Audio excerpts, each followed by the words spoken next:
This LOS is describe principal agent and other relationships in corporate governance and the conflicts that may arise in these relationships. Principal agent and other relationships in corporate governance.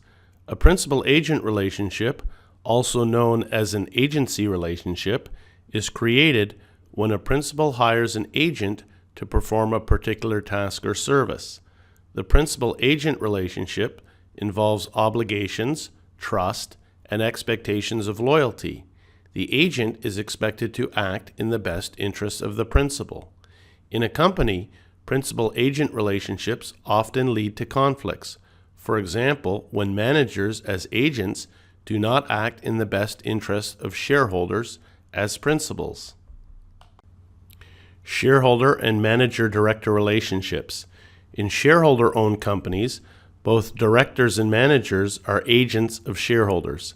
As the owners, shareholders typically grant directors and managers the responsibility to make most corporate decisions.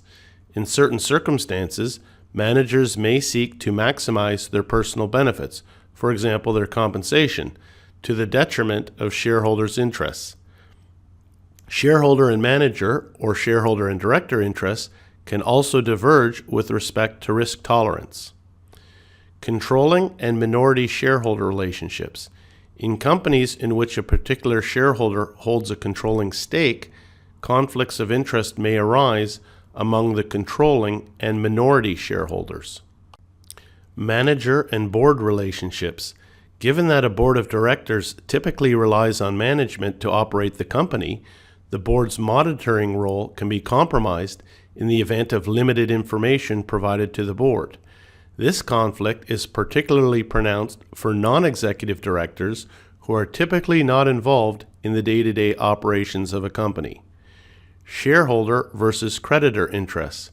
Shareholders typically seek growth in corporate profitability because of the residual nature of equity returns. However, the predetermined returns of debt obligations normally prevent creditors from receiving any cash flows beyond principal and interest payments, but do expose creditors to default risk in case of extremely poor corporate performance. Other stakeholder conflicts. Some other stakeholder conflicts listed in the text are conflict between customers and shareholders, conflict between customers and suppliers, and finally, conflict between shareholders and governments or regulators. And that's the last slide for this LOS. Thank you.